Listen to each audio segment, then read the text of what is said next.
بسم الله الرحمن الرحيم. النهارده ان شاء الله هعمل لكم فرن بجد. بصوا يا جماعه، شايفين الجمال ده والحلاوه دي؟ بصوا، دي قرص بالقرفه وبالعجوه. عملتها لكم بعجينه سهله قوي قوي قوي وبسيطه جدا جدا جدا، وعملتها لكم بطعمين. اول طعم بصوا بصوا بصوا الجمال، بصوا بصوا بصوا، شايفين ايه دي بقى؟ دي عجوه. بصوا يا جماعه، شايفين؟ فظيعه فظيعه فظيعه. تاني حاجة عملتها لكم اللي بالقرفة. بصوا، انا بس عايزاكم تشوفوا هي طرية ازاي، عشان كده تشجعوا تخشوا تشوفوا الفيديو بتاعي. وديت اللي بالقرفة، بصوا عاملة ازاي. بصوا يا جماعة، بصوا، شايفين؟ اول حاجة يا جماعة هطلبها منكم، يا ريت تخشوا تعملوا لي اللايك والاشتراك في القناة. بجد بجد محتاجة دعمكم معايا جدا جدا جدا. تاني حاجة ما تنسوش تعملوا لي اللايك وتعليق صغير كده منكم حلو زيكم. ويلا بينا نشوف الفيديو بتاعي واقول لكم ازاي عملنا العجينة بتاعتنا التحفة السهلة جدا، وتنفع لجميع اشكال المعجنات. يلا بينا نشوف الفيديو.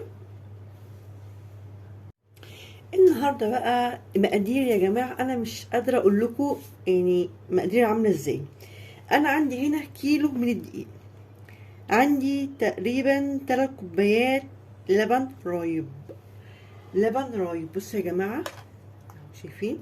ده مش لبن، ده لبن رايب رب مني، سبته وضربته في الخلاط بقى عامل لبن رايب بالظبط. شايفين؟ زي اللي احنا بنجيبه من بره بالظبط. وعندي كوبايه من السمنه. هتقولي كيلو دقيق عليه كوبايه من السمنه بس؟ هقول لكم عشان انا هنا عندي اللبن الرايب بيحل محل السمنه. لو ما عندكيش لبن رايب حطي كوبايتين من السمنه وعجيني بميه عادي، بس انا بعملها بلبن رايب بتطلع قرص جميله جدا جدا جدا. وعندي هنا باكوين من الخميره، 2 من الخميره، يعني يعتبر 20 جرام. وعندي 1 بيكنج باودر. بس دي مقاديري، ولا هحتاج ميه ولا اي حاجه، وهتشوف انا هعمل ايه. اول حاجه هعملها بقى، انا هنا جايبه اللبن الرايب، هحط عليه السمنه واخليه يغلي على النار. ايوه، يغلي على النار كده يا جماعه. خلوه، انا مش عايزاه يسخن، لا انا عايزاه اللبن يغلي، اللبن الرايب ده يغلي مع السمنه. في ناس بتعمل السمنه لوحدها، بس انا لا، جربتها باللبن الرايب تكون مغليه مع السمنه، بتبقى رهيبه رهيبه يا جماعه، حاجه كده ولا في الاحلام. ماشي، انا بقى كل اللي انا هعمله هحط اللبن بتاع الرايب مع كوبايه السمنه على النار لغايه ما تغلي، وهقول لكم هنعمل ايه تاني. انا دلوقتي حاطه اللبن الرايب والسمنه على النار. هعمل ايه بقى؟ هجهز الخميره بتاعتي. انا جايبه لكم هنا بوله شفافه عشان نشوف الخميره بتخمر قد ايه. انا هنا جايبه الباكون خميره هفتحهم. يلا يا جماعه، لسه ما اشتركش معايا يخش يدعمني باللايك والاشتراك في القناه، فعلا يعني بتدعموني وبتشجعوني والله. ماشي، وهقوم جايبه هنا اهو معلقه، 3 معالق كبار سكر. ماشي، 2 3 سكر. هقوم بقى جايبه ميه دافيه، شويه ميه دافيه. ماشي، واقلبهم كده كله على بعض.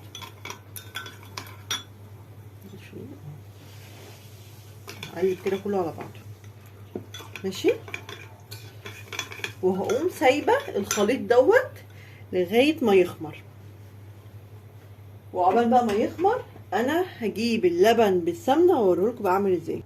انا هنا جيت، شايفين يا جماعه اللبن مغلي ازاي اهو؟ دي اللبن بالسمنه، اللبن الرايب بالسمنه، شايفين مغلي ازاي؟ شايفين البخار مغلي؟ كل اللي انا بقى هعمله، اقوم جايبه الدقيق بتاعي واحط عليه نص المقدار تقريبا، مش هحط المقدار كله، خلي بالكم، عشان لو العجينه ما احتاجتش المقدار كله. انا بقول لكم اهو، بصوا اقلب، شايفين؟ احنا لسه هنبس، خلي بالك اللبن مغلي، ما تحطيش ايدك في اللبن. شايفين؟ بصوا يا جماعه، انا عشان بحب العجينه مسكره شويه، اللي ما بتحبش العجينه مسكره ما تحطش السكر، فهحط تقريبا معلقتين سكر هنا اهو، مع الثلاث معالق سكر اللي في الخميره، يبقى حلو قوي. ماشي، انا بس ايه، شايفين؟ واقوم مكمله برضو، احط شويه شويه.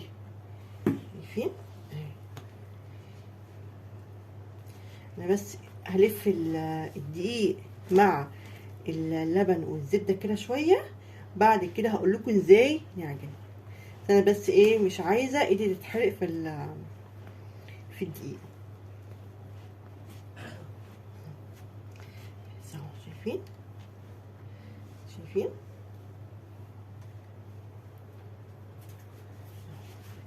هحط اخر حبه، يبقى هو 3 كوبايات اللبن الرايب مع كوبايه السمنه.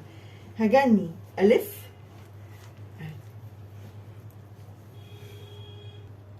بصوا يا جماعه، انا لميت العجينه ازاي اهي، بصوا بقت زي الفل. هعمل ايه بقى عشان اعجن بقى فيها كتير؟ هضيف بيكنج باودر. ماشي، شايفين الخميره خمرت ازاي؟ انا كده اتاكدت ان خميرتي سليمه، هحطها على العجينه. ماشي، انزل كل حاجه كده بايدي. هعمل ايه بقى تاني بقى؟ انا هجني اعجن في العجينه ديت 10 دقايق متواصله على ايدي، هي كده عشان توصلي للعجينه المطلوبه. فانا هجني اعجن فيها 10 دقايق، وهوريكم النتيجه النهائيه بتاعتها عامله ازاي. بصوا يا جماعه، العجينه تبقى عامله ازاي لما بحط عليها الخميره، بتلزق ازاي؟ عشان حطيت عليها حبه الميه بتاع الخميره. هجني بقى اعجن، انا بس حبيت اوريها لكم عشان تشوفوا النتيجه، ما تقولش ده باظت مننا، لا اهي. هجني اعجن فيها بقى لغايه ما العجينه تلم كده مع بعضها وتسيب ايدي. فانا هجني اعجن زي ما قلت لكم كده 10 دقايق او 5 دقايق حسب ما تلم معانا، يعني لو عندك عجان هي دقيقتين 3 بالظبط يعني. بس انا ما عنديش عجان فبعمل على ايدي، وهرجع اوريكم النتيجه بتاعتها النهائيه. ورجعت لكم. بصوا يا جماعه العجينه بقت عامله ازاي، بصوا بصوا بصوا تلزقتها. على فكره ما غسلتش ايدي يعني، بصوا انهيت العجينه بسم الله ما شاء الله عليها، تحفه تحفه اهي. شايفين؟ انا عايزه التلزيقه دي فيها، شايفين التلزيقه الخفيفه دي؟ انا عايزاها فيها. كل اللي انا هعمله بقى هسيبها تخمر خالص. طبعا احنا الجو ساقع، فممكن اسيبها ساعه، ساعه ونص. عبال ما تخمر بقى انا هقول لكم هجهز الحشوه بتاعتها ازاي. هغطيها واسيبها تخمر، وهرجع اقول لكم ازاي نجهز الحشوه بتاعتها. اول حشوه عندي انا جايبه هنا عجوه، وجايبه معايا طبق ألمونيا عادي او طاسه، هقوم مقطعاها كده بايدي. هي لو طريه معاكي بلاش تسيحها زي ما اقول لك كده، بس هي دي انا حاسه ناشفه شويه عشان نشيت. انا قطعتها هي في طبق. ماشي، هعملها ايه تاني بقى؟ هحط عليها شويه ميه صغيرين، يعني ربع كوبايه ميه، وبعد كده هحطها على نار هاديه جدا جدا لغايه ما تفك، وهوريها لكم وتبقى شكلها معايا ايه.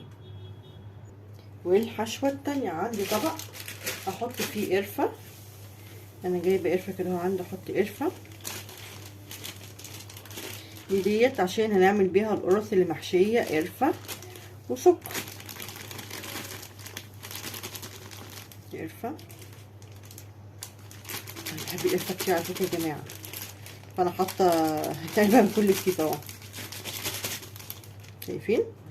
واحده مبذره انا من عشاق القرفه على فكره. واقوم حاطه عليها قد المقدار دوت، احط عليه سكر بس كده، واقوم مقلباه. هقلبه معايا، وكده الحشوه التانية جهزت. بس انا عامله الحشوتين دول، حشوه العجوه وحشوه القرفه. شايفين؟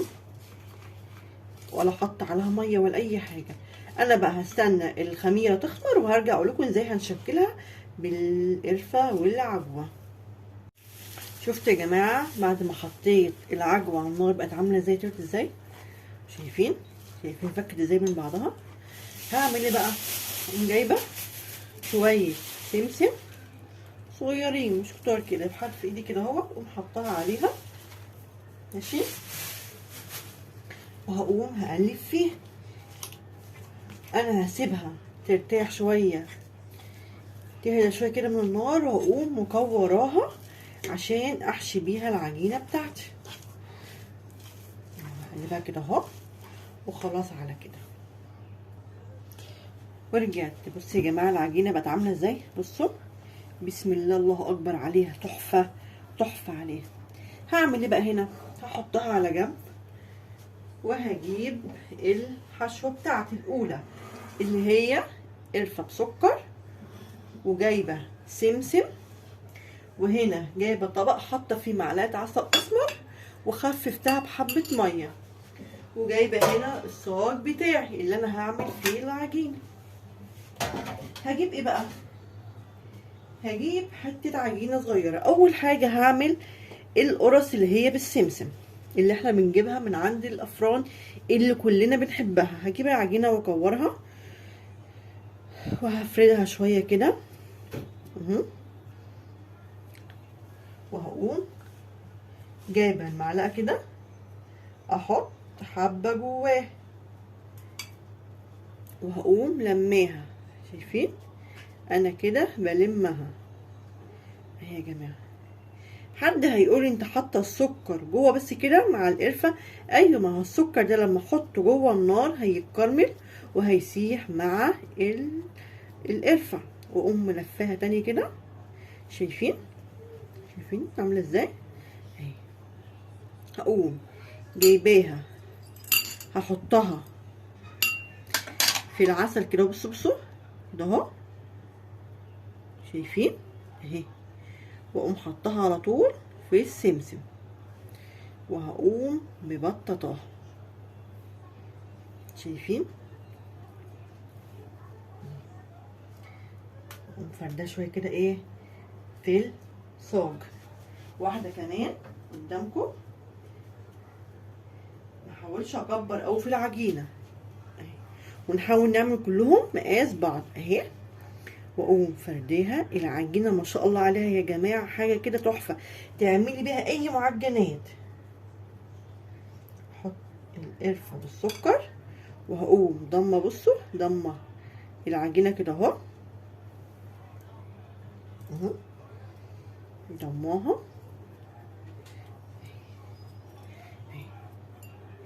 ضماها من فوق كده اهو جامد. شايفين؟ واقوم مكورها تاني كده اهو،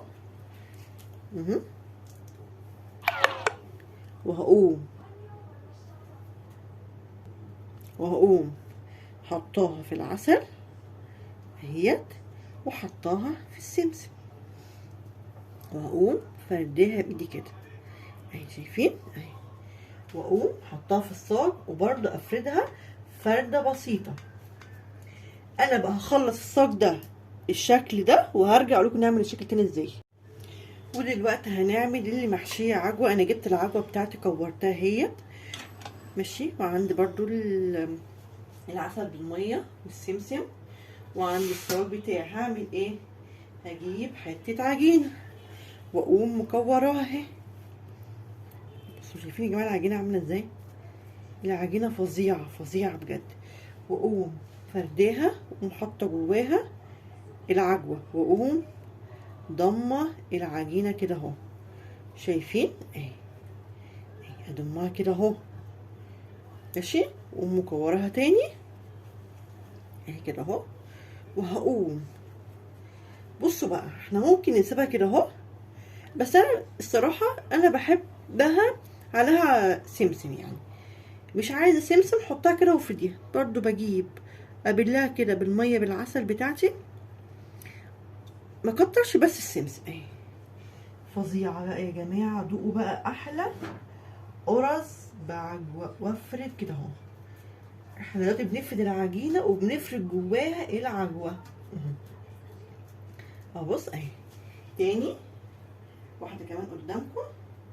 انا مش بطول قدامكم الفيديو، كورتها هفردها ماشي، واقوم حاطه جواها العجوه، واقوم قافله العجوه تاني، العجينه تاني اهي، شايفين اهي، واقوم مكوراها،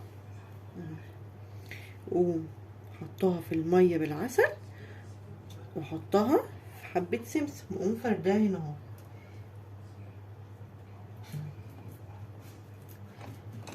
شايفين؟ افردها كده. هعمل واحده كمان قدامكم من غير سمسم. هعمل ايه؟ هجيب العجينه واكورها اهي، هقوم فردة العجين. يلا يا جماعه، اللي لسه ما اشتركش معايا يخش يدعمني باشتراك ولايك، خليني كده اتشجع واكبر بيكو كده. واكورها واقوم حطها بس كده بالميه بالعسل، بجد بيخلي وشها جميل قوي، ومن غير اي حاجه اقوم فردها كده اهو. شايفين اهي فرداها بس كده، واقوم جايبه السكينه.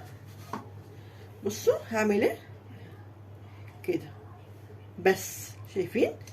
هخلص بقى الكميه بتاعت العجوه بتاعتي، وهرجع لكم نعمل ايه تاني. ورجعت لكم تاني، ودي شكل القرص بتاعتي بعد ما دخلتها الفرن وطلعتها. بصوا يا جماعه عامله ازاي، بصوا شايفين؟ بصوا انا عايزه افتح لكم من جوه، دي اللي بالقرفه، شايفين عامله ازاي القرفه دي؟ بقى اللي بيحب القرفه لازم يجربها. والقعر بتاعها حلو ازاي، فظيعه، الله الله، تحفه تحفه بجد. وافتح لكم واحده كمان من العجوه، بصوا شايفين؟ بصوا شايفين؟ بصوا العجوه، بصوا.